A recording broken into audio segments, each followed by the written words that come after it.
School की dress पहने करीब 17 साल की वह मासूम सी लड़की हल्की सी घबराहट के साथ शहर के सबसे महंगे वकील के सामने खड़ी थी। उस वकील के जिसकी एक सुनवाई पर लोग अपनी जमा पूंजी लुटा देते थे। उसने धीमी लेकिन दृढ़ आवाज में कहा, कृपया मेरा केस ले लीजिए। फिर अपनी माँ की पुरानी अंगूठी मेज पर सरकाते हुए बोली, मेरे पास देने को बस यही है, इसे रख लीजिए। अर्जुन शर्मा ने हल्की मुस्कान के साथ उसकी ओर देखा और बोले, इतनी छोटी सी अंगूठी, इससे क्या होने वाला है? और मेरी फीस तो 1 करोड़ है। क्या तुम इतने पैसे दे सकती हो? नंदिनी मायूस हो गई। तुम पर एक एहसान करता हूं। मैं तुम्हारा केस लड़ने के लिए तैयार हूं, मगर इसके लिए तुम्हें मुझसे 1 महीने तक। चलो आओ, मैं तुम्हें तुम्हारे घर छोड़ आता हूं। स्कूल से छुट्टी का वक्त हो गया है। कहीं ऐसा ना हो कि तुम्हारे पापा को इस बात के बारे में खबर हो जाए कि तुम स्कूल में होने की बजाय इस वक्त अर्जुन शर्मा के घर पर मौजूद हो। अर्जुन ने कलाई पर बंधी हुई घड़ी पर नजर डालते हुए नंदिनी को बोला, तो उसके चेहरे की जलती हुई जोत अचानक ही बुझ गई। अर्जुन शर्मा एक फाइल लेने की गरज से अपने कमरे में दाखिल हुआ तो नंदिनी भी उसके पीछे ही चली आई। वो अपनी अलमारी से फाइल लेकर पलटा ही था कि अपने पीछे नंदिनी को खड़ा हुआ देखा और सवालिया अंदाज में भौहें उठाईं, मगर मुंह से कुछ न बोला। जिस पर उंगलियां मरोड़ते हुए नंदिनी ने जो बात कही थी वो अर्जुन शर्मा को हैरान कर देने के लिए काफी थी। उसने फाइल को बेड की साइड टेबल पर रखा और उसके सामने आकर खड़ा हुआ। एक बार फिर से कहो जो तुमने अभी अभी कहा। वो मैं बस यही कह रही थी कि मैं घर वापस जाना नहीं चाहती। मैं यहीं पर रहना चाहती हूँ। क्या मुझे आप अपने घर में रख सकते हैं? नंदिनी ने एक बार फिर से उंगलियां मरोड़ते हुए अर्जुन शर्मा के सामने अपनी बात को दोहराया। तुम यहां पर किस हैसियत से रहोगी? मेरे सामने बस इस बात की वजह जाहिर कर दो, फिर तुम यहां पर रह सकती हो। अर्जुन शर्मा ने दिलचस्पी से उसके चेहरे की ओर देखते हुए यह सवाल किया था। मैं आपकी बीवी हूं और इसी हैसियत से आपके घर में रहूंगी।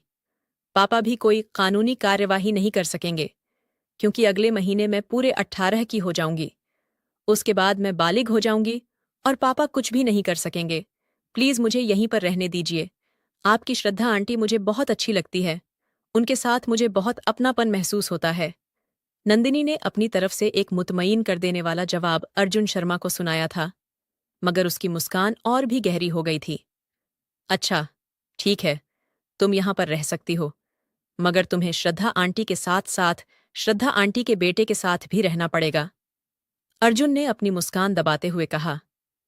जी, वो तो मुझे पता है। आप भी तो अपने घर में ही रहेंगे ना? तो मैं आपके साथ भी रहने के लिए तैयार हूं। नंदिनी ने लापरवाही से कहा।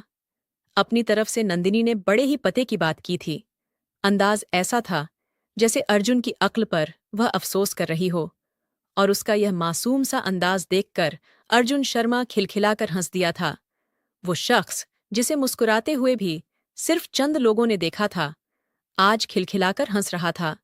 बड़ी हैरत भरी बात थी। अर्जुन शर्मा की मुस्कान बहुत खूबसूरत थी। नंदिनी एकटक उसकी तरफ देखे जा रही थी। जब वो थोड़ा सा आगे बढ़ा और नंदिनी को दोनों बाजुओं से पकड़ते हुए अपने करीब करते हुए उसकी ठोड़ी पकड़कर उसका चेहरा अपनी तरफ किया। सोच लो, तुम्हें सिर्फ घर में ही नहीं, बल्कि तुम्हें एक कमरे में मेरे साथ रहना पड़ेगा। मैं दिन में काम पर जाऊंगा। तुम श्रद्धा आंटी के साथ जितना मर्जी वक्त गुजार लेना, लेकिन जब शाम को वापस आऊंगा तुम्हें मेरे साथ रहना पड़ेगा। पूरी रात तुम मेरे साथ बेड पर सोओगी और पत्नी बनकर मेरे साथ रहोगी। जो तो पत्नी के जो भी फर्ज हैं वह पूरे करने पड़ेंगे। जानती हो ना, पत्नी के क्या क्या फर्ज होते हैं अपने पति के प्रति। पति थका हारा जब घर वापस आता है तो पत्नी का फर्ज होता है अपने पति को खुश करें। खुश करने का मतलब समझती हो ना? बोलो, कर सकोगी अपने पति को रात में खुश? अब मुझे बताओ, अगर तुम्हें मंजूर है तो तुम मेरे घर में आराम से रह सकती हो। अर्जुन उस नाजुक सी खूबसूरत सी लड़की को सर से पांव तक देखता है। वो सिर्फ इसलिए इस घर में रहना चाहती थी क्योंकि श्रद्धा आंटी से उसका लगाव बहुत गहरा हो चुका था। लेकिन उसके वहमो गुमान में भी यह बात नहीं थी कि श्रद्धा आंटी के साथ साथ उसे हट्टे कट्टे अर्जुन शर्मा के साथ भी रहना पड़ेगा। उसे भी झेलना पड़ेगा, जो कि रिश्ते में उसका पति था। और यह रिश्ता भी ऐसे हालातों में जुड़ा था कि नंदिनी इस रिश्ते के लिए अभी तक स्वीकारने के लिए तैयार नहीं थी। अर्जुन की बात सुनकर नंदिनी की सिटी पिट्टी गुम हो गई थी। उसने जल्दी से पीछे होते हुए अर्जुन का हाथ अपने चेहरे से हटाया और कहने लगी, अच्छा चलो, मुझे स्कूल के बाहर छोड़ दें। देर हो रही है, अगर लेट हो गई तो पापा को पता चल जाएगा। वो बुरी तरह से घबराई हुई सी लग रही थी और उसे यूं बौखलाते देखकर अर्जुन शर्मा का उसे वापस भेजने का मकसद पूरा हो चुका था। उसके लबों पर एक हल्की हल्की सी मुस्कान आई थी और वह नंदिनी से दूर हट गया था। वो नहीं चाहता था कि नंदिनी उसकी नज़रों के सामने ज्यादा देर तक रहे। एक जायज रिश्ता था उसका नंदिनी के साथ और वह इस रिश्ते की नाजुकता को समझता था। भले नंदिनी नहीं समझती थी, अगर जज्बात में भरकर उसके हाथों कुछ उल्टा सीधा हो जाता तो वह जिंदगी भर खुद से नजरें नहीं मिला पाता। और नंदिनी की कमसिन जवानी ऐसी थी कि वह खुद को संभालने में परेशान हो जाता था। उसके जज्बात बेकाबू होकर शोर मचाने लगते थे और इसीलिए वह चाहता था कि नंदिनी अपने घर वापस चली जाए। मगर अब अर्जुन शर्मा का दिल और ही दिशा में धड़कने लगा था। अब उसका दिल कर रहा था कि वाकई में नंदिनी अब इसी घर में रह जाए और वह उसकी बाहों में सोए।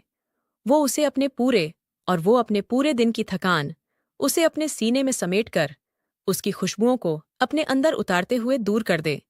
उसका मासूम सा चेहरा उसे अपनी तरफ बुरी तरह अट्रैक्ट कर रहा था। दिल पर कड़े पहरे बिठाते हुए वह पलटा और फिर कमरे का दरवाजा पार कर गया। अगर वह यहां पर कुछ देर और रहा तो नंदिनी के मासूम से चेहरे में खोते हुए कोई ऐसी हरकत कर बैठता कि नंदिनी बुरी तरह डर जाती और वो उसे खौफजदा करना नहीं चाहता था। अर्जुन शर्मा कमरे से बाहर निकल गया तो नंदिनी ने अपने तेज तेज धड़कते हुए दिल पर हाथ रखा था। उसकी हालत अजीब सी हो रही थी। उसका दिल इतनी जोर से धड़क रहा था कि ऐसा लगता था जैसे अभी अभी पसलियां तोड़कर बाहर आ जाएगा। चेहरा अलग गर्म हो रहा था। उसने दोनों हाथों से अपना चेहरा थपथपाया और जल्दी से अर्जुन के पीछे भाग गई। हर तरफ अजीब सी गहमागहमी थी। लोगों का रश लगा हुआ था। भीड़ इतनी थी कि वह मुश्किल से चंद कदम ही चल पाती थी कि उसका सांस फूल जाता था। गर्मी और पसीने से उसका वजूद सराबोर हो रहा था। सर पर बंधी हुई पोनी डीली हो गई थी और उसमें से बहुत सारे बाल निकलकर उसके चेहरे और गर्दन पर चिपक गए थे। वो पहली बार इस तरह किसी अनजान जगह पर अकेली आई थी और अब बहुत ज्यादा घबरा रही थी। खौफ उसके चेहरे पर साफ दिखाई दे रहा था। खूबसूरत चेहरे के नक्शों में डर की वजह से जर्दी सी घुल रही थी। उसका रंग बिल्कुल उड़ा हुआ था।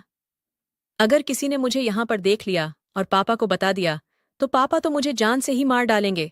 मुझे किसी की नज़र में आए बिना जल्दी जल्दी यह काम करके वापस स्कूल पहुंचना होगा। नंदिनी बड़बड़ाने के अंदाज में लोगों की भीड़ में धक्के खाती हुई आगे बढ़ती जा रही थी और आखिर वह अदालत के एक तरफ बने हुए एक कमरे के बिल्कुल सामने खड़ी हुई थी। वो चाहती थी कि अपना केस लड़ने के लिए किसी बेहतरीन वकील को हायर करें जो हर सूरत में उसका केस जीत सके। इस लॉ फर्म के वकीलों का एक रिकॉर्ड रहा था जो आज तक कोई भी केस नहीं हारे थे। वह चाहती थी यहां से भी उसे सबसे बेहतरीन वकील मिल जाए। भगवान का नाम लेते हुए वह लॉ फर्म के अंदर दाखिल हो गई थी। चौकीदार ने भी उसे रोकने की कोशिश नहीं की थी। वो उंगलियां चटकाते हुए आगे की तरफ बढ़ती जा रही थी और फिर रिसेप्शन पर मौजूद लड़की से पूछा कि इस लॉ फर्म का जो बेस्ट वकील है, मुझे उससे मिलना है। लड़की ने सर से पांव तक उसका गौर से जायजा लिया और फिर एक वकील का कार्ड उसके हाथ में थमा दिया। सुनहरी और काले रंग के कार्ड को मुट्ठी में दबाए वह धीरे से आगे बढ़ गई। उसने वकीलों के केबिन के बाहर खड़े होकर लॉ फर्म के उस कार्ड पर लिखा हुआ नाम पढ़ा था, एडवोकेट अर्जुन शर्मा। धीरे से पढ़ते हुए वह केबिन्स के बाहर लगी हुई छोटी छोटी उन नामों की प्लेट्स को देखती जा रही थी और फिर एक केबिन के सामने उसके कदम थम गए।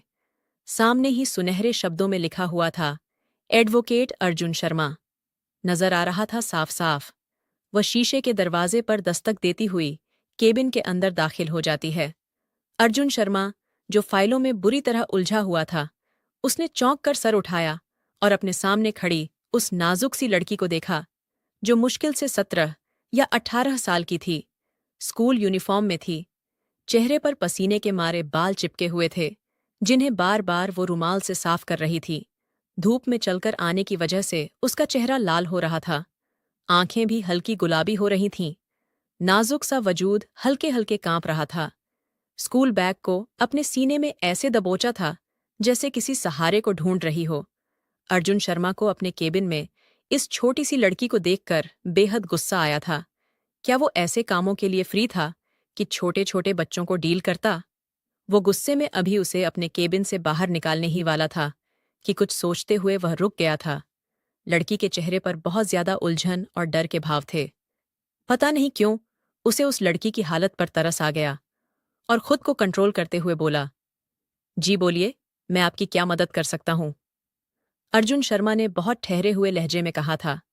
उसका शुरू से यही उसूल रहा था कि वह अपने किसी भी क्लाइंट से सख्ती से बात नहीं करता था, भले वह क्लाइंट झूठा हो या सच्चा, अमीर हो या गरीब।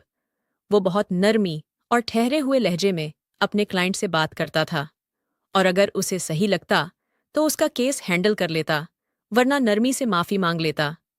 लोग उसे मुंह मांगी कीमत देने के लिए हमेशा तैयार रहते थे, क्योंकि सब लोग यह बात अच्छी तरह जानते थे कि यह केस अर्जुन शर्मा के हाथों में चला गया है, तो इस केस के 100% जीतने के चांस हैं।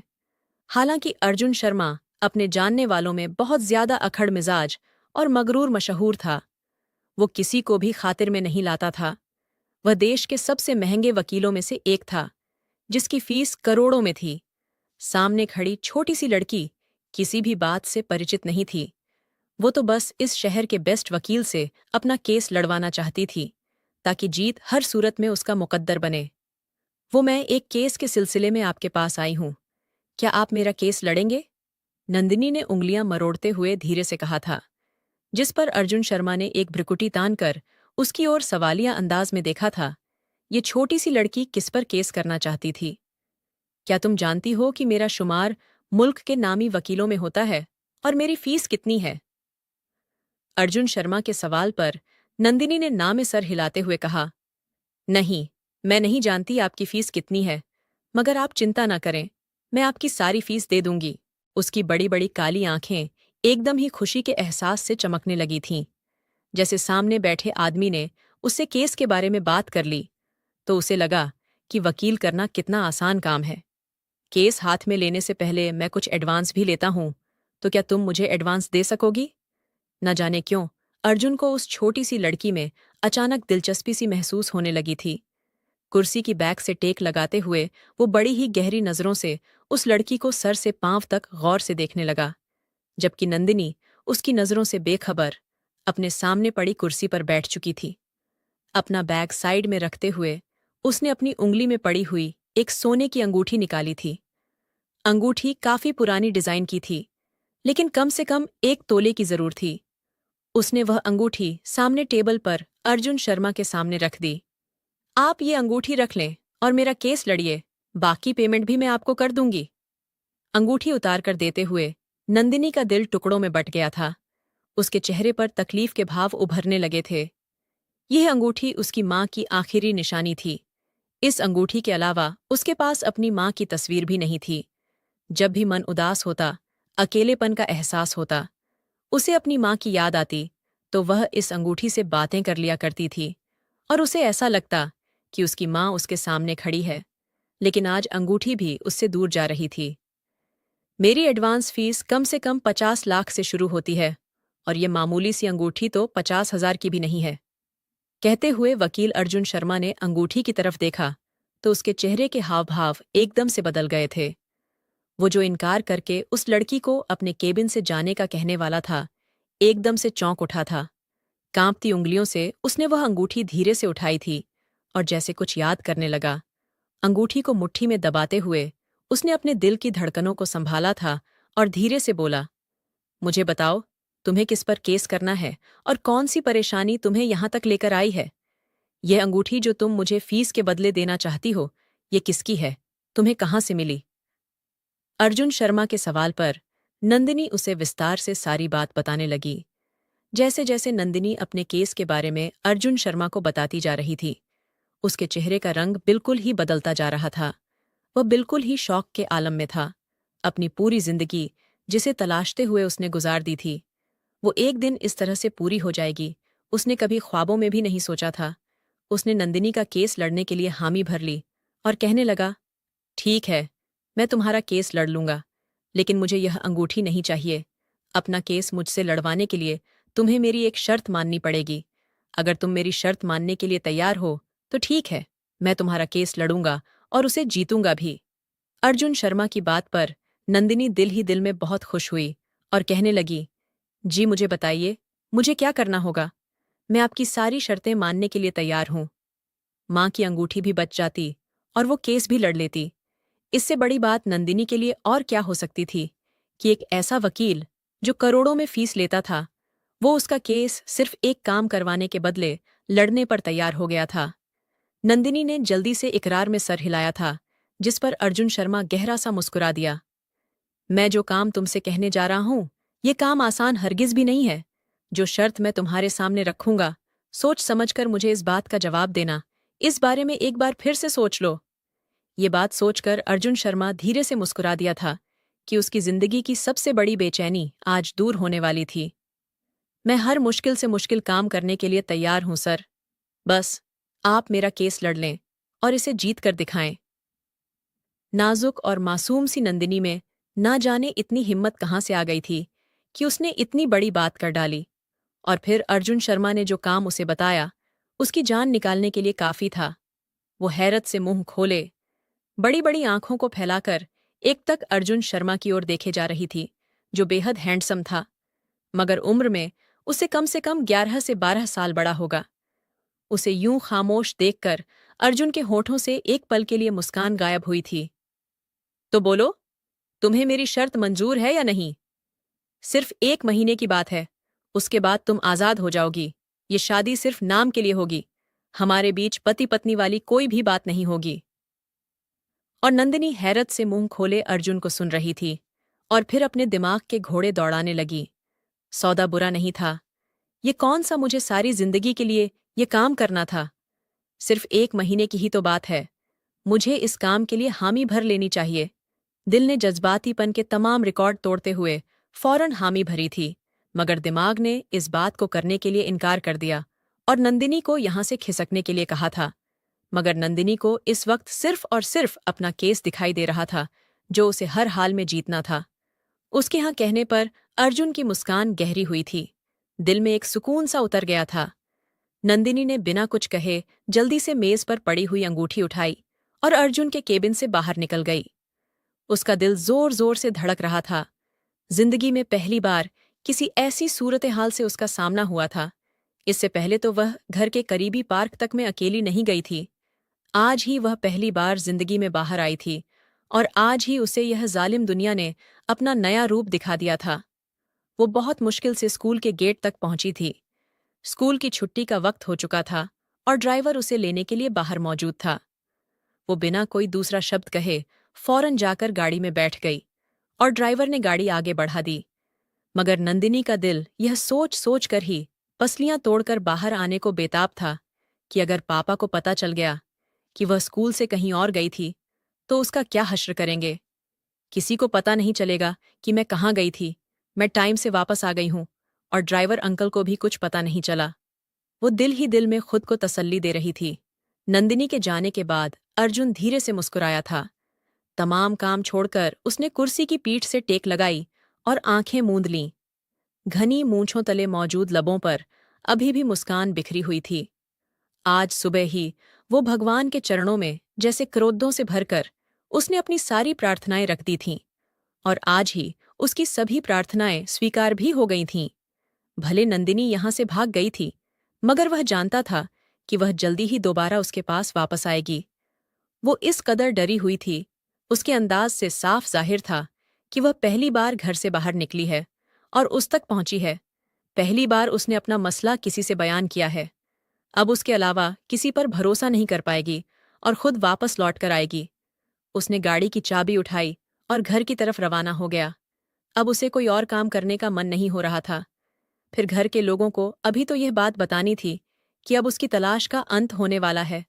उसने अब से 12 साल पहले जिस काम को पूरा करने की जिम्मेदारी उठाई थी, उसके पूरा होने का अब वक्त आ चुका था। उसकी बरसों की मेहनत अपना रंग दिखाने वाली थी। अर्जुन जब घर पहुंचा तो घर का माहौल कुछ हटकर था। उसने परेशानी से सीढ़ियों की तरफ कदम बढ़ाया और फौरन श्रद्धा बुआ के कमरे में पहुंचा, जहां पर सभी लोग परेशानी से अपना सिर थाम कर बैठे हुए थे। जबकि बुआ निढाल से सामने बिस्तर पर पड़ी हुई थीं। अर्जुन जल्दी से बिस्तर की ओर बढ़ा था और श्रद्धा बुआ के दोनों हाथ थाम लिए। क्या हुआ? आपकी तबीयत तो ठीक है? श्रद्धा जी का चेहरा बिल्कुल जर्द हो रहा था। उन्होंने धीरे से हाँ में सर हिला दिया, मगर उनकी हालत देखकर ही अर्जुन समझ गया था कि आज फिर से तारीख ने खुद को दोहराया है। श्रद्धा बुआ की आंख का एक आंसू भी अर्जुन के दिल पर गिरता था, जिन्होंने उसे ममता का सुकून दिया था। उनकी गोद में ही खेल कूद कर वह बड़ा हुआ था। कभी अपने किसी सगे रिश्ते को उसने महसूस ही नहीं किया था, लेकिन श्रद्धा बुआ उसके लिए कुछ भी नहीं थीं। सगे खून का रिश्ता नहीं था उनसे, लेकिन फिर भी ममता की छांव से श्रद्धा बुआ से ही मिली थी। शायद अर्जुन के माता पिता ने अपनी जिंदगी में बहुत अच्छे कर्म किए थे कि जिसका सिला उन्हें इस तरह मिला कि उनका अर्जुन अनाथ होने के बावजूद भी अनाथ नहीं रहा था। उसे बहुत अच्छी फैमिली का प्यार और सपोर्ट मिला था, जिसके बलबूते पर ही वह आज शहर का जाना माना वकील था। और वह अपने चाहनों वालों की आंखों में आंसू और उन्हें तकलीफ में कैसे देख सकता था। श्रद्धा बुआ का दुख उसे अपना दुख महसूस होता था। उसने बचपन में ही ठान लिया था कि श्रद्धा बुआ की हर तकलीफ को दूर कर देगा। उसने श्रद्धा जी के पास बैठकर उनके माथे पर अपने लब रखे और कहने लगा, बुआ जी, मैंने आपसे वादा किया था ना कि मैं आपकी हर तकलीफ खत्म कर दूंगा। तो अपने अर्जुन पर भरोसा रखें, बस उसे थोड़ा सा टाइम दें। लेकिन प्लीज खुद को इस तरह से मत थकाएं और तकलीफ मत दिया करें। हम सब भी आपकी जिंदगी का हिस्सा हैं, और आपको तकलीफ में देखकर हम सब तकलीफ महसूस करते हैं। क्या आपको मुझ पर यकीन नहीं रहा? क्या आपको लगता है कि मेरा वादा बस पुराना हो गया है, तो मैं इस बारे में भूल गया हूं? बुआ की आंखों से आंसू बहने लगे तो उनके चेहरे पर बेबसी साफ दिखाई दे रही थी। अर्जुन ने दादाजी की ओर देखा तो उन्होंने भी दुख भरी नजरों से सिर को झुका लिया था और अपने आंसू छुपाने की कोशिश करने लगे। अपने प्यारों को इस तरह तकलीफ में देखकर अर्जुन के जबड़े भी गए थे और उसे महसूस हो रहा था, मगर वह जानता था कि अब तकलीफ का वक्त बहुत कम रह गया है। वो जल्दी ही इन सबकी तकलीफों को दूर कर देगा, मगर फिलहाल के लिए उनकी किस्मत में इंतजार लिख गया था, जो उन्हें सब्र और शुक्र के साथ करना था। क्या आपने कुछ खाया भी है या नहीं अभी तक? मेरा इंतजार कर रही थीं कि मैं आऊं और आपको कुछ खिलाऊं? अर्जुन ने बात का रुख बदल दिया था। दादाजी ने ना में सिर हिलाते हुए अर्जुन को बताया कि श्रद्धा ने सुबह से कुछ भी नहीं खाया है। दादाजी की बात सुनकर अर्जुन बुआ से नाराज होने लगा और कहने लगा, कोई बात नहीं, आज मैं आपको अपने हाथों से खाना खिलाऊंगा। आप भी क्या याद रखेंगी कि एक बेहद स्मार्ट और हैंडसम लड़के ने आपको अपने हाथों से खाना खिलाया था? अर्जुन की बात सुनकर श्रद्धा जी धीरे से मुस्कुरा दी थीं। वो था ही ऐसा। श्रद्धा जितना भी उदास होती या डिप्रेशन का शिकार होती, वह अपनी बातों से उनकी तबीयत को हल्का कर दिया करता था। एक अर्जुन ही था जिसकी वजह से श्रद्धा जी अब तक जिंदा थीं। कुछ ही देर बाद खाना आया तो अर्जुन श्रद्धा को अपने हाथों से खाना खिलाने लगा। श्रद्धा भी अपने हाथों से निवाले बनाकर अर्जुन के मुंह में डाल रही थीं। दादाजी ने यह दृश्य देखा तो आंखें नम हो गईं और धीरे से मुस्कुरा दिए। अगर अर्जुन उनकी जिंदगी में न आया होता तो शायद वह अपनी बेटी से कब के हाथ धो बैठे। अर्जुन श्रद्धा के जीने की वजह बना था। दोनों का यूं प्यार देखा और मन ही मन अपनी बेटी की जिंदगी में फिर से खुशियां लौट आने की दुआ करने लगे। श्रद्धा दिल की मरीज थीं। अगर जरा सा भी तनाव लेतीं तो उनकी तबीयत खराब हो जाती थी और फिर उन्हें संभालना बहुत ज्यादा मुश्किल हो जाता था। आज उनके बरसों पहले खोई हुई बेटी का जन्मदिन था। हर साल अपनी बेटी के जन्मदिन पर श्रद्धा जी की तबीयत बिगड़ जाती थी। वह हर वक्त अपनी बेटी को याद करतीं, मगर किसी तरह दिल को संभाले रहती थीं। लेकिन जब भी कोई खुशी का त्योहार आता तो वह अपने आंसुओं को रोक नहीं पातीं और डिप्रेशन में घिर जाती थीं। उधर नंदिनी घर पहुंच चुकी थी, मगर उसका दिल बहुत तेजी से धड़क रहा था। आज पहली बार वह किसी अनजान जगह पर गई थी। हालांकि वह समय पर स्कूल के सामने पहुंच गई थी और घर भी वापस आ चुकी थी। किसी ने उसे नहीं देखा था, मगर फिर भी उसके दिल में एक चोर था और इसीलिए वह डर रही थी। हवेली का दरवाजा पार करते हुए नंदिनी की टांगें बकायदा कांप रही थीं। आज उसने बहुत बड़ी हिम्मत की थी, मगर जिस चीज से सारी जिंदगी नंदिनी दूर रही थी, उसे पाने की लगन इतनी ज्यादा थी कि उसे हर खतरे को उठाना मंजूर हो गया था। अभी कुछ दिन पहले ही उसे अपनी जिंदगी का एक बहुत बड़ा सच पता चल गया था, और अब उसे उस सच की हर हाल में तह तक जाना था। जो नंदिनी जो डर कर और मन में यह ठान कर लौटी थी कि दोबारा कभी भी घर से बाहर नहीं जाएगी, वही नंदिनी अगले ही दिन फिर से जाने का मन बना चुकी थी। और अगले ही दिन वो एक बार फिर से अर्जुन शर्मा के सामने खड़ी थी। मुझे आपकी शर्त मंजूर है सर, लेकिन आप मुझसे वादा कीजिए कि आप इस केस को लड़कर जीत कर दिखाएंगे, और इसके साथ ही मेरा जो काम है उसे पूरा करने में मेरी मदद करेंगे। मैं अपनी जिंदगी को सिर्फ इस केस की वजह से दांव पर लगा रही हूं। अर्जुन ने सराहती निगाहों से नंदिनी की ओर देखा था।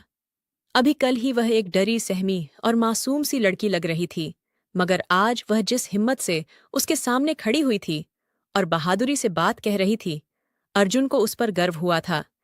लेकिन अगले ही पल नंदिनी ने जो बात कही थी, अर्जुन का मन हुआ अपना सर पीट ले। वो जितना अभी समझदारी से बातें कर रही थी, उतना ही अब उसके अंदाज में एक बचपना उतर आया था, और अर्जुन को गहराई से एहसास हो चुका था कि अभी तक उसके अंदर बचपना कूट कूट कर भरा हुआ था। जब नंदिनी ने कहा था, देखिए, 1 महीने के लिए आप मुझसे शादी तो कर लेंगे, लेकिन आप मुझे बिल्कुल भी मत छूना।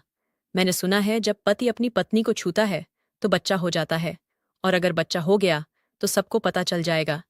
यानी उसकी नज़र में बच्चा होना इतनी आसान बात थी। अर्जुन को हंसी आई थी।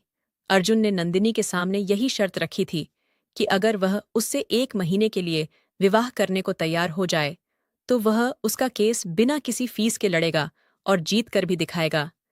कल तो नंदिनी यह शर्त सुनते ही वहां से भाग गई थी, मगर आज वो उसके सामने मौजूद थी और उसकी शर्त को मानने का फैसला भी कर चुकी थी।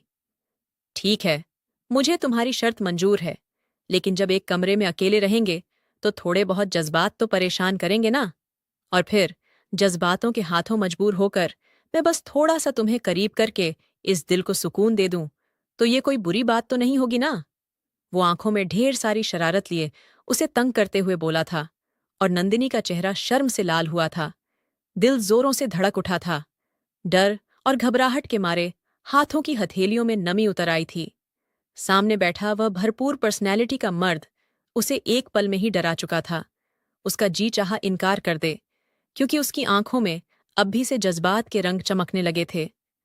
शादी के बाद वह उसे कैसे संभालेगी? उसकी क्लास फेलो टीना ने उसे यही तो बताया था कि जब शादी होती है तो पति पत्नी एक दूसरे के बेहद करीब आते हैं, इतना करीब कि हवा भी दोनों के बीच से पास नहीं होती, और तब बच्चा पैदा होता है। और यह सोचते ही मासूम सी नंदिनी का दिल सीने के अंदर फड़फड़ाने लगा था, लेकिन खुद को संभालते हुए बोली, लेकिन उसके बाद बच्चा हो गया तो? वो धड़कते दिल के साथ बोलती जा रही थी, उस हद तक नहीं जाऊंगा कि बच्चा हो जाए। बच्चे की प्रोसेस के लिए तो बहुत सारे स्टेप फॉलो करने पड़ते हैं। बस मैं तुम्हारे साथ पहला स्टेप ही फॉलो करूंगा, उसके बाद तुमसे दूर हट जाऊंगा। वो आंखों में चाह समेटकर उस नाजुक सी लड़की को देख रहा था। उसका दिल बिना सोचे समझे उसकी ओर खींचने लगा था। हालांकि दिमाग ने समझाया, अपने कदम रोक लो, वह तुमसे बहुत छोटी है। लेकिन दिल जिद्दी था, नहीं माना।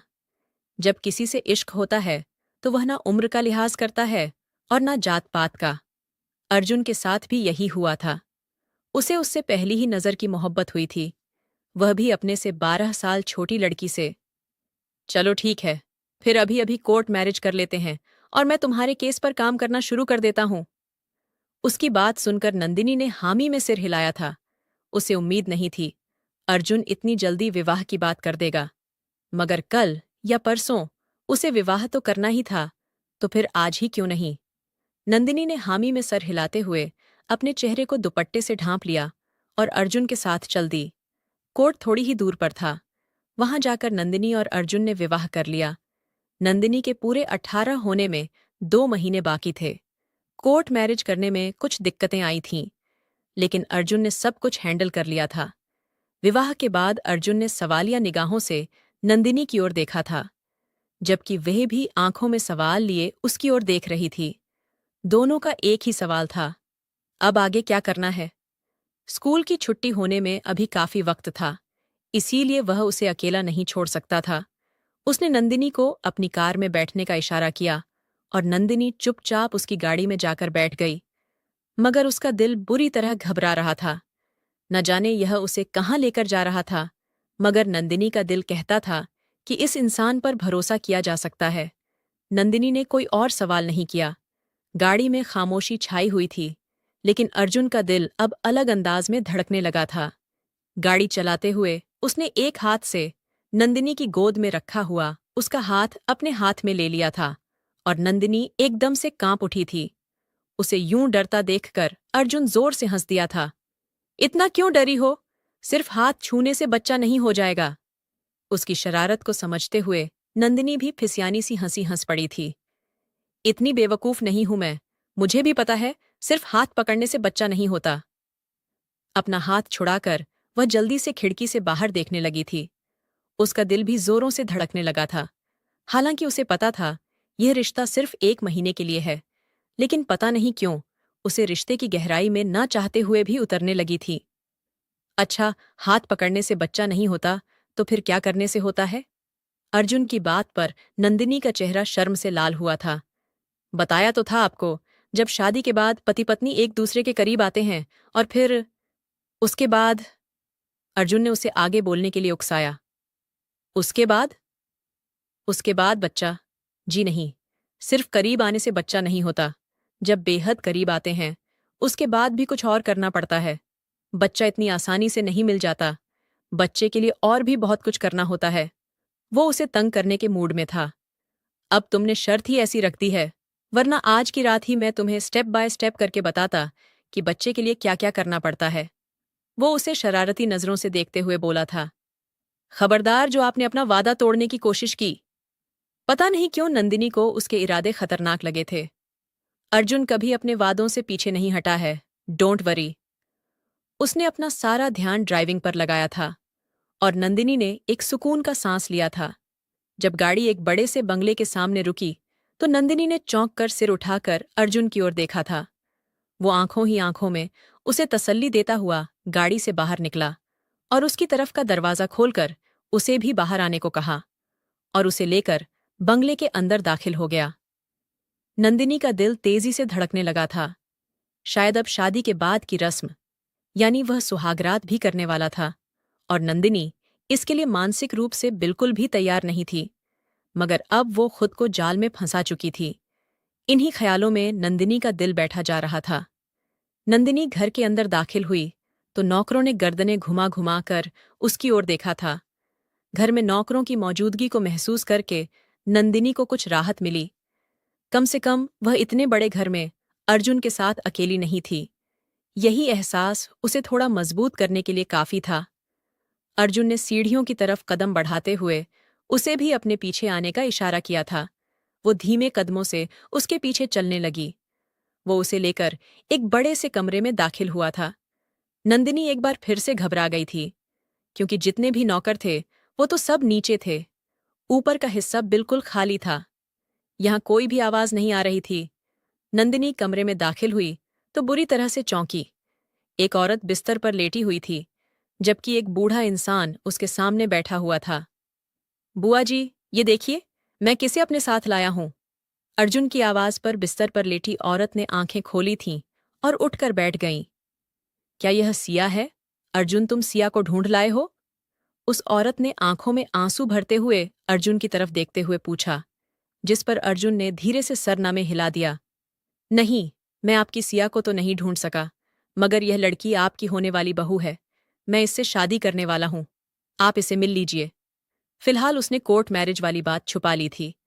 अर्जुन की बात सुनकर बुआ धीमे से मुस्कुरा दी और उसे हाथ के इशारे से अपने पास बुलाया, जबकि नंदिनी तो कभी अर्जुन को और कभी उसकी बुआ को टकटकी लगाकर देख रही थी। यह इंसान कितनी आसानी से कह रहा था कि वह उससे शादी करने वाला है। किसी बाहर की लड़की को उठाकर उनके सामने लाकर खड़ा कर दिया और जवाब में उसके घर वालों ने उसे डांटने या कुछ कहने के बजाय मुस्कुराकर देखा था, और साथ ही नंदिनी को भी अपने पास आने का इशारा किया। अजीब बात है।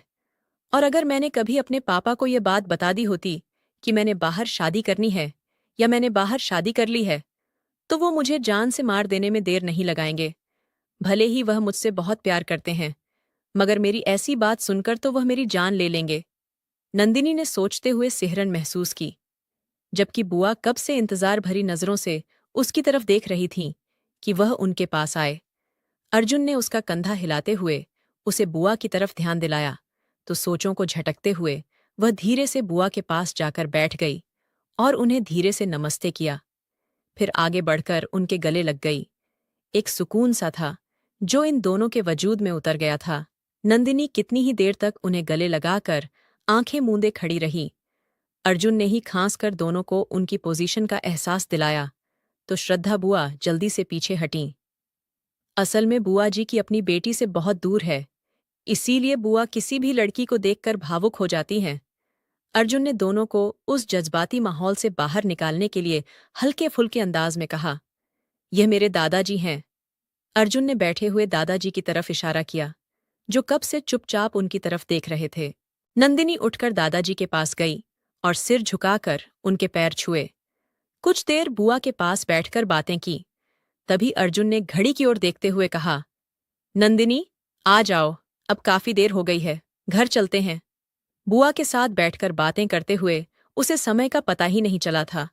उनकी नरम नरम सी प्यार भरी बातें नंदिनी के दिल में उतरती जा रही थीं। न जाने कैसी अजीब सी खींच थी कि नंदिनी का दिल कर रहा था कि वह बुआ के गले से लगी रहे और कभी यहां से उठकर न जाए। मगर वह बुआ के सामने कुछ नहीं कह सकती थी, क्योंकि अर्जुन ने उन्हें अपने कोर्ट मैरिज के बारे में नहीं बताया था, सिर्फ शादी का इरादा जाहिर किया था। वो चुपचाप उठकर कमरे से बाहर निकल आई, मगर फिर उसके दिल में ख्याल आया, क्यों ना हमेशा के लिए यहीं रह जाए। पापा उसे कभी नहीं ढूंढ पाएंगे, वो कभी घर से बाहर ही नहीं जाएगी, और अगर गई भी तो उसका अर्जुन से विवाह हो चुका है। पापा कोई कानूनी कार्यवाही भी नहीं कर सकेंगे।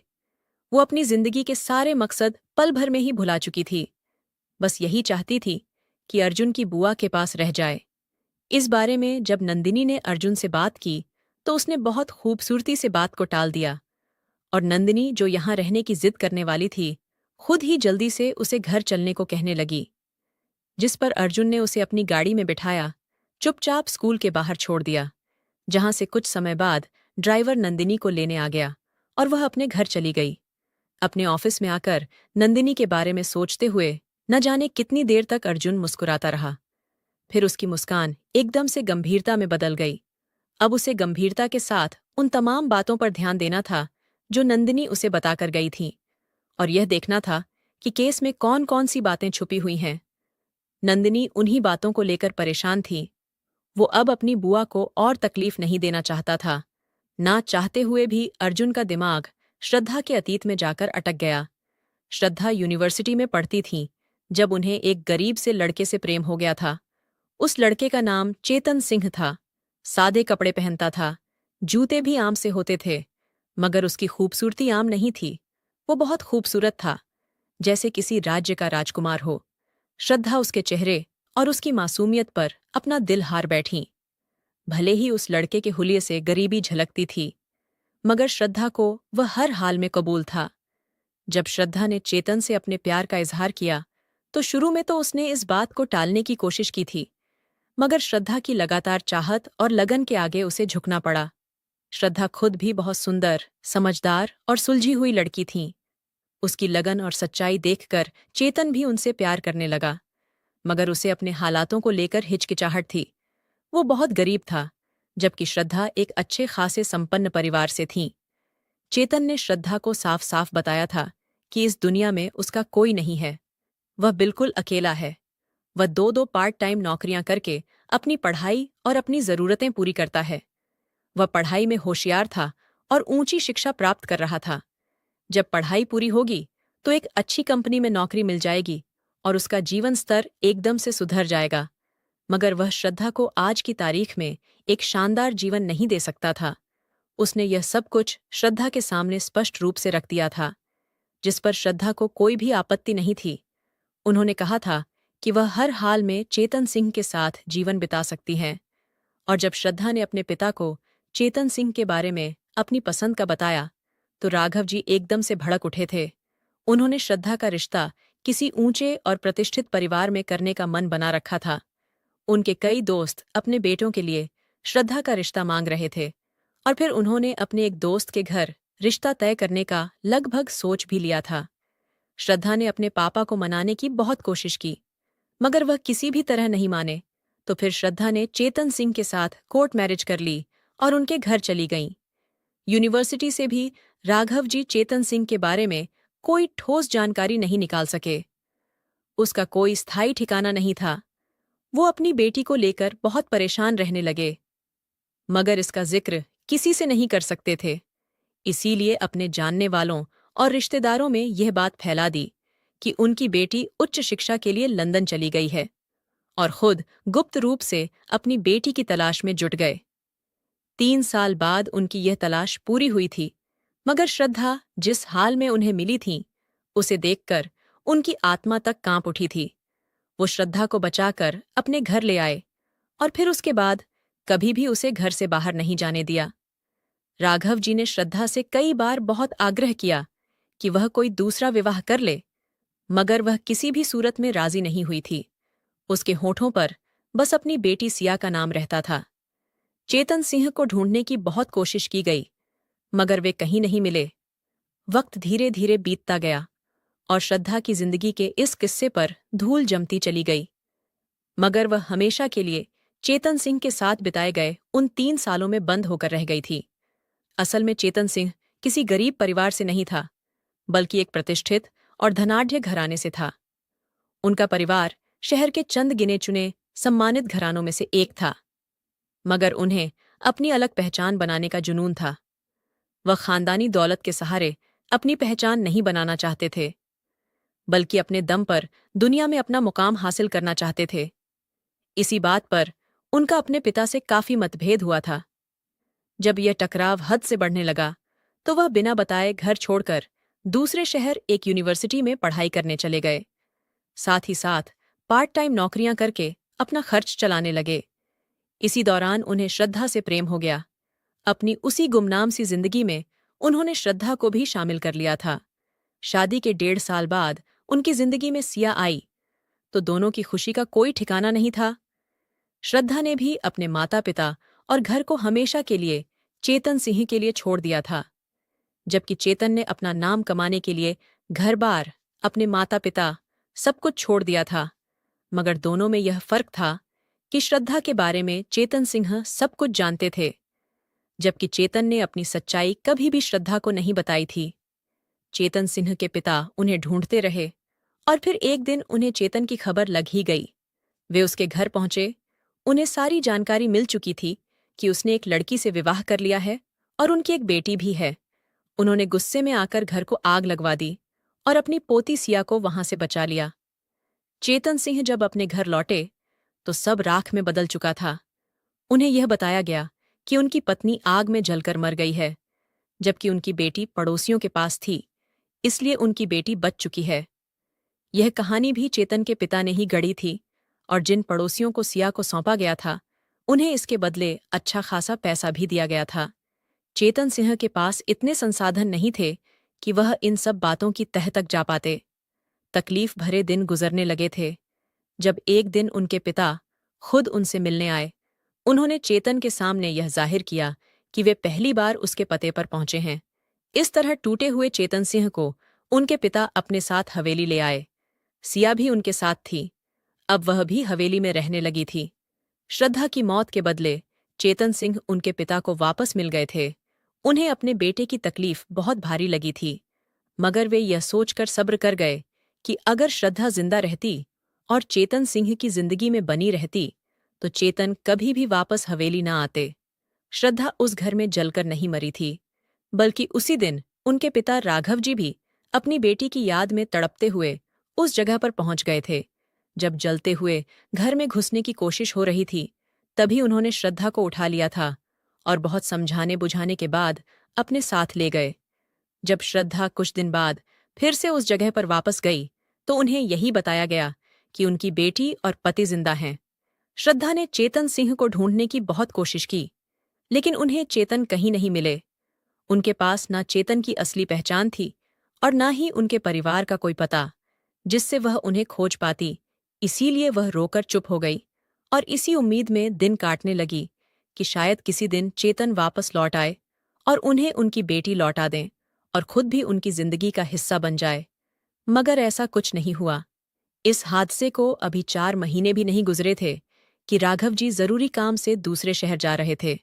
उनका ड्राइवर धनंजय गाड़ी चला रहा था। उस वक्त उनकी पत्नी और उनका बच्चा अर्जुन भी धनंजय के साथ था, क्योंकि धनंजय अपनी पत्नी को उसके माँ के घर छोड़ना चाहते थे, जो कि रास्ते में ही पड़ता था।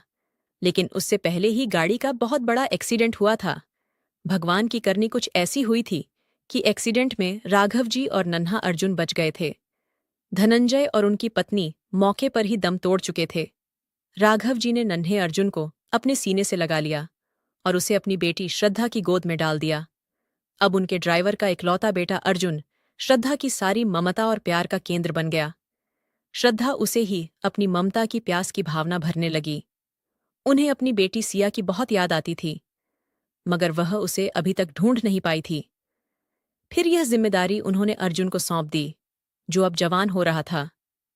श्रद्धा जी हमेशा धनंजय को भाई के जैसा मानती थीं और उसकी औलाद को अपनी सगी औलाद की तरह पाला था। अर्जुन ने भी वादा किया था कि वह अपनी बुआ को उनकी बेटी से जरूर मिलवाएगा। वह अभी अपनी तलाश में ही था कि एक दिन नंदिनी उसके सामने आकर खड़ी हो गई।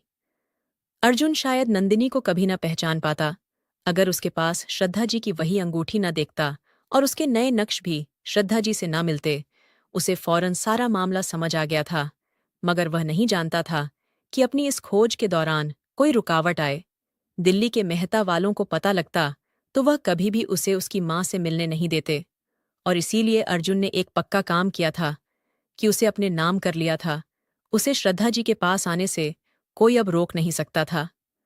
अर्जुन को अपनी तलाश के दौरान यह बात भी पता लग चुकी थी कि श्रद्धा जी के घर में आग लगाई गई थी। वो न सिर्फ श्रद्धा की बेटी को पाना चाहता था, बल्कि उस शख्स को भी ढूंढना चाहता था जिसने उनका घर जलवाया था। नंदिनी को उसके घर की पुरानी नौकरानी ने यह बात बता दी थी कि उसकी माँ को उसके दादा ने जान से मारा था, और शायद इस साजिश में उसके पापा भी शामिल थे।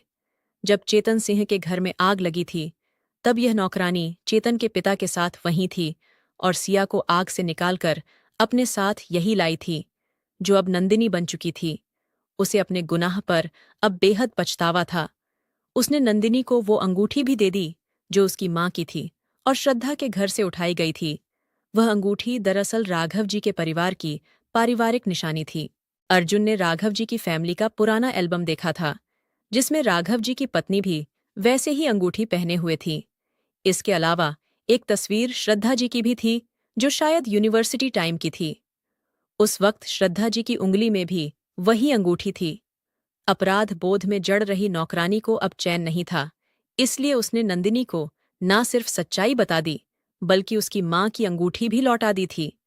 अपनी माँ की दर्दनाक मौत की कहानी सुनकर नंदिनी तड़प उठी थी, और इसीलिए वह अर्जुन के पास आई थी, ताकि उसकी माँ के केस की जांच हो सके और उसकी माँ के हत्यारों को सजा मिले। नंदिनी अपनी मरी हुई माँ के लिए इंसाफ चाहती थी, और इसी वजह से उसने अर्जुन से शादी करके अपनी पूरी जिंदगी तक दांव पर लगा दी। चेतन सिंह को नंदिनी से बहुत प्यार था, लेकिन नंदिनी उन्हें उतना ही डरती थी, क्योंकि वापस आने के बाद वह बेहद कठोर हो चुके थे, और जैसे उनके पिता उन्हें बनाना चाहते थे, वह वैसे ही बन चुके थे। अर्जुन ने केस की सारी फाइलें निकलवा ली थीं और एक एक चीज की तह तक जाकर जांच करने लगा। जब उसने नंदिनी का पूरा बायोडाटा निकलवाया, तो चेतन सिंह की तस्वीर उसके सामने आ गई, और साथ ही उनके पारिवारिक संबंधों और असली पहचान का भी पता चल गया। अर्जुन का खून खौल उठा था। उन्होंने अपनी चंद दिनों की ऐश और आराम के लिए श्रद्धा जी की पूरी जिंदगी के साथ खिलवाड़ किया था। वो चेतन सिंह को सख्त से सख्त सजा देना चाहता था, मगर सच्चाई से वह भी अनजान था। अगले दिन वह नंदिनी के स्कूल के बाहर मौजूद था, और जैसे ही ड्राइवर नंदिनी को स्कूल के गेट पर उतार कर गया, उसने फौरन नंदिनी को अपने पास बुलवाया और अपने साथ अपने घर ले गया। आप मुझे कहाँ लेकर जा रहे हैं? रास्ते में नंदिनी ने पूछा। जहां तुम्हारी असली जगह है। इस वक्त अर्जुन के चेहरे पर एक सख्ती छाई हुई थी। आज वह सारी सच्चाई सामने लाकर रख देना चाहता था, क्योंकि केस का एक एक सिरा अब उसके हाथ में था।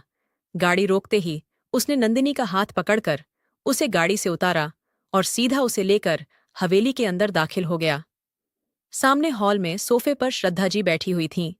उसने नंदिनी को श्रद्धा जी के सामने ले जाकर खड़ा कर दिया। यह आपकी बेटी है और मैंने आपके पति को भी ढूंढ लिया है, मगर अब उन्हें सजा दिलवाना बाकी है। उन्होंने आपसे झूठ बोला था। वह एक अमीर और बहुत ही प्रभावशाली खानदान के बेटे थे। उन्होंने आपके अस्तित्व के साथ खेला और फिर आपको तन्हा छोड़ दिया। तड़पने के लिए मैं आपके पुराने केस को फिर से खुलवाऊंगा और उस इंसान से हर जर्रे का हिसाब लूंगा जिसने आपको इतने साल तकलीफ में रखा। अर्जुन यह सब कह रहा था तो नंदिनी मुंह खोले उसकी ओर देख रही थी। नहीं, मेरे पापा ऐसे नहीं हैं। उन्होंने कभी किसी पर जुल्म नहीं किया। वो तो खुद भी बहुत ज्यादा तकलीफ में रहते थे। उसने अपने पिता का बचाव करना चाहा तो अर्जुन ने उसे दोनों बाजुओं से पकड़ते हुए कहा, तुम्हारे पापा कैसे हैं और कैसे नहीं, यह तो मैं साबित कर ही दूंगा। लेकिन अब तुम आज से यहीं इसी घर में रहोगी। मेरी पत्नी की हैसियत से, जिस तरह मेरी बुआ तुम्हारे लिए इतने साल तक तड़पी है, तुम्हारा बाप भी अब वैसे ही तड़पेगा। और अभी तो उसे अदालतों के चक्कर भी लगाने हैं। तुम देखती जाओ मैं कैसे श्रद्धा बुआ का बदला लेता हूं उससे। इतना कहकर वह गुस्से में चला गया, जबकि श्रद्धा जी ने नंदिनी को सीने से लगाकर उसे बेतहाशा चूमना शुरू कर दिया। आज पूरे 16 साल के बाद उनकी बेटी उनके सामने खड़ी थी। आंखों से बेइंतहा आंसू बहने लगे। श्रद्धा जी को यूं रोते देखकर नंदिनी की आंखों में भी आंसू आ गए थे। उसे रोता देखकर श्रद्धा जी उसे ढांढस बंधाने लगीं। नंदिनी जिस तरह अपनी मां के लिए सारी जिंदगी तड़पती रही थी, अब अपने पिता के लिए भी तड़प रही थी। अर्जुन का ध्यान अब पूरी तरह से केस पर था। चेतन सिंह पर केस बहुत मजबूत था। उनके पिता तो अब इस दुनिया में नहीं थे, मगर चेतन अपने पिता के की सजा भुगत रहे थे। अदालत में जब उनका सामना श्रद्धा से हुआ तो हार की भावना के साथ वही जमीन पर बैठकर फूट फूट कर रोने लगे। हाथ जोड़ते हुए श्रद्धा जी से माफी मांगने लगे। मुझे लगा था कि तुम अब इस दुनिया में नहीं हो, इसीलिए मैं अपने बाप के साथ चला गया। मुझे नहीं पता था कि तुम जिंदा हो। अगर मुझे पता होता तो मैं पाताल से भी तुम्हें ढूंढ निकालता। मुझे माफ कर दो। मुझसे बहुत बड़ी गलती हो गई कि मैंने तुम्हें अपने परिवार के बारे में नहीं बताया। अगर बता देता तो शायद तुम वहां तक पहुंच जाती और हम इतने साल तक दूर नहीं रहते। चेतन सिंह जमीन पर बैठकर जोर जोर से रो रहे थे। अर्जुन सन खड़ा उन्हें देख रहा था। उनके हर शब्द में सच्चाई थी। नंदिनी भी कोर्ट के कोने में बैठी चेहरा छुपाकर रो रही थी। इससे पहले कि श्रद्धा चेतन सिंह तक पहुंचती, नंदिनी पलक झपकते ही अपने पिता के पास पहुंची और उनके गले लगकर रोने लगी। पापा, मुझे माफ कर दें। मैं भी आपको गुनहगार समझती थी, मगर इसमें मेरी कोई गलती नहीं थी। मुझे सभी एक नौकरानी ने बताया था। उसी ने आपका नाम भी लिया था। ये सुनकर चेतन चौंक गए और नंदिनी से पूछने लगे, नौकरानी ने क्या बताया तुम्हें? तब नंदिनी ने अपने पिता को बताया कि कैसे उसके दादा ने उनके घर में आग लगवाई थी और वही नौकरानी भी इस साजिश में शामिल थी। चेतन सिंह बीते वक्त पर अब बुरी तरह पछता रहे थे, जबकि श्रद्धा एक ओर बैठी लगातार आंसू बहा रही थीं। तभी नंदिनी ने अपने पिता का हाथ थामते हुए उन्हें उठाया और अपनी मां का हाथ पकड़कर अदालत से बाहर निकल आई। दोनों को गाड़ी में बिठाया और ड्राइवर को घर ले जाने को कहा, जबकि अर्जुन केस की बाकी औपचारिकताएं पूरी करने में लग चुका था। यहां तो वह केस लड़ भी नहीं पाया था। केस डिसमिस करवाकर जब वह घर पहुंचा तो अपने घर वालों के चेहरे हंसते मुस्कुराते नजर आए। नंदिनी श्रद्धा और चेतन जी को उनके घर छोड़ आई थीं ताकि वे दोनों एक दूसरे से दिल की बातें कर सकें, और खुद अर्जुन के घर आ गई थीं। भले ही उसकी अभी तक विधिवत विदाई नहीं हुई थी, मगर वह अपने माता पिता को अकेले अकेले में एक दूसरे के करीब आने का अवसर देना चाहती थी। यही बात जब उसने अर्जुन को बताई तो अर्जुन ने आगे बढ़कर उसके दोनों हाथ थाम लिए और मुस्कुराते हुए बोला, अच्छा जी, अंकल आंटी को तो एक दूसरे से दिल की बात करने का मौका दे आई हो, मगर मुझे यह मौका कब मिलेगा? नंदिनी ने शर्माई हुई नजरों से उसकी ओर देखा था। वो थोड़ा घबरा गई थी और अपने हाथ छुड़ाने की कोशिश करने लगी, मगर अर्जुन ने उसके हाथ मजबूती से थाम रखे थे। मैं भी कब से इस मौके का इंतजार कर रहा था कि तुम्हें अपना दिल खोल कर दिखा सकूं। मानता हूं उम्र में तुमसे काफी बड़ा हूं, लेकिन वादा करता हूं तुम्हें हमेशा खुश रखूंगा। लेकिन फिलहाल अभी नहीं। दादाजी को लेकर मैं लंदन जा रहा हूं। डॉक्टर ने उन्हें 1 साल का कोर्स बताया है।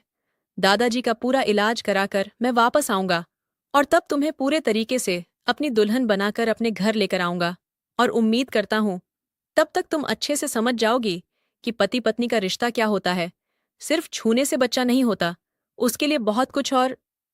नंदिनी ने शर्माकर उसके होठों पर उंगली रख दी थी। आप बहुत गंदे हैं, आप ऐसी बातें करते हैं तो मुझे शर्म आती है। शर्म से लाल चेहरा लिए वह खड़ी हो गई थी। अब मुझसे शर्माओगी? मैं तो तुम्हारा पति हूं ना। कहते हुए अर्जुन ने नंदिनी के चारों ओर अपनी बाहों का घेरा बना लिया था। नंदिनी ने भी शर्माते हुए अपना सिर उसके सीने पर रख दिया था। अर्जुन नंदिनी को श्रद्धा जी और चेतन जी के पास छोड़कर राघव जी को लेकर लंदन चला गया था और जाते हुए नंदिनी से वादा करके गया था कि मैं रोज तुम्हें वीडियो कॉल किया करूंगा। पहली बार नंदिनी की आंखों में नमी चमकने लगी थी। अर्जुन के जाने से वह उदास थी। उसका मन कर रहा था अर्जुन के सीने से लिपटकर उसे रोक ले, उससे कहे, मत जाओ मुझे छोड़कर, अब तुम्हारे बिना जीने का ख्याल भी मुझे उदास कर देता है। लेकिन कह ना सकी, क्योंकि कहीं न कहीं उसे भी लगता था कि अभी इतनी जल्दी इस रिश्ते की शुरुआत करना ठीक नहीं था। अभी तो उसे पढ़ना था, जिंदगी में आगे बढ़ना था, अपने पैरों पर खड़ा होना था, माँ बाप का प्यार हासिल करना था, जिसके लिए वह बचपन से तरस रही थी। आंखों की नमी छुपाते हुए उसने अर्जुन को विदा किया था और फिर अर्जुन के जाने के बाद अपनी पढ़ाई में बिजी हो गई थी। दिन धीरे धीरे गुजरते जा रहे थे। 12वीं क्लास उसने बहुत अच्छे नंबरों से पास किया था और फिर उसने आगे एक बड़े कॉलेज में एडमिशन ले लिया था। अपनी पढ़ाई के साथ साथ अर्जुन का भी इंतजार करती थी। शुरू शुरू में अर्जुन ने उसे रोज वीडियो कॉल की थी, लेकिन फिर धीरे धीरे उसके कॉल्स आना बंद हो गए थे और वह समझ न सकी कि ऐसा क्यों हो रहा है। धीरे धीरे अर्जुन को गए अब पूरे 3 साल बीत चुके थे और नंदिनी पूरे 21 साल की हो चुकी थी। अर्जुन शायद उसे भूल चुका था। दादाजी से उसकी बात होती थी। उन्होंने ही बताया था कि अर्जुन यहीं पर एक केस के चक्कर में बुरी तरह उलझ चुका है। इसे फाइनल करने के बाद ही वह भारत वापस आएगा और वह अपने आंसू पीकर रह गई थी। और फिर एक दिन वह वापस आ गया। वो सीधा नंदिनी के कमरे में आया था। नंदिनी, जिसे सोए हुए अभी कुछ ही देर हुई थी कि कमरे में किसी की आहट महसूस करके एकदम उठकर बैठी थी। सामने खड़े अर्जुन को देखकर उसने अपनी आंखें झपकीं, फिर एक गहरा सांस लेते हुए अपना सर पीछे तकिए पर गिरा दिया। क्यों मुझे तंग करते हो? जब हकीकत में नहीं आ सकते तो सपनों में आकर परेशान करने का क्या फायदा है? वो सिसक उठी थी और अर्जुन को ऐसा लगा जैसे उसका दिल किसी ने मुट्ठी में खींच लिया हो। वो नंदिनी के करीब बैठते हुए उसके आंसू पोंछने लगा। मैं आ गया हूं नंदिनी, सच में आ गया हूं। ये कहते हुए अर्जुन ने उसकी आंखों के बहते आंसू अपने हाथों से साफ कर दिए थे। अर्जुन के हाथों की छुन का एहसास नंदिनी को हकीकत में खींच लाया था। वो सच में उसके सामने था और वह बेतहाशा उससे लिपटकर रो पड़ी। आप बहुत बुरे हैं, इतना समय लगा दिया वापस आने में। मैंने ऐसा सिर्फ तुम्हारे लिए किया नंदिनी। मैं तुम्हारा बचपना, तुम्हारी मासूमियत तुमसे छीनना नहीं चाहता था। तुम्हारे बड़े होने का इंतजार कर रहा था। लेकिन अब दिल को और समझाना मेरे बस की बात नहीं थी और बस मैं चला आया अपनी जान के पास। लेकिन फोन करना बंद क्यों कर दिए थे? इसलिए कि कहीं तुम्हारे मुंह में फंसकर मैं वापस ना आ जाऊं। ये कहकर उसने अपने गर्म होंठ नंदिनी के माथे पर रख दिए थे और नंदिनी उसके छुअन से अंदर तक जी उठी थी और उसकी बाहों में सिमट गई। मैंने आंटी जी से बात कर ली है, कल ही हमारी विदाई होगी। अब बस जुदाई के जो भी पल थे वह गुजर चुके हैं, हमारी जिंदगी से खत्म होने वाले हैं। ये कहकर वह हल्के से उसके गर्म होठों को छू गया था और नंदिनी ने शर्माकर अपनी पलकें झुका ली थीं। उसका जी चाह रहा था यह पल कभी खत्म ना हो, वो हमेशा यूं ही अर्जुन की बाहों में बैठी रहे।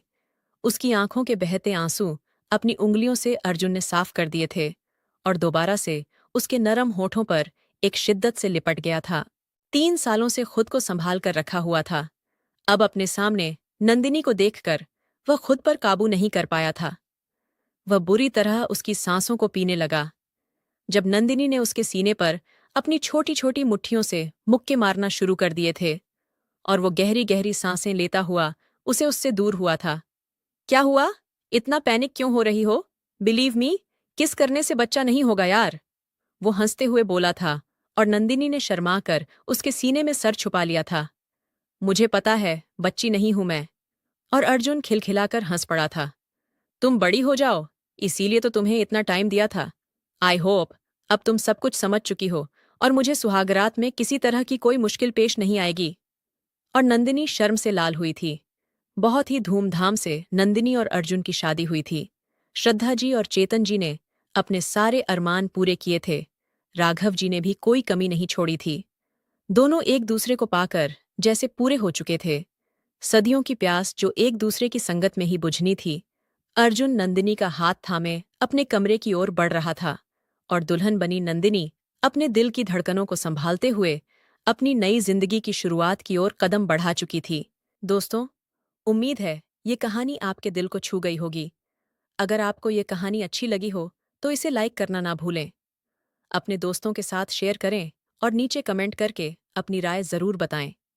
ऐसी ही दिलचस्प और भावुक कहानियों के लिए हमारे चैनल को सब्सक्राइब करें। फिर मिलते हैं एक नई कहानी के साथ।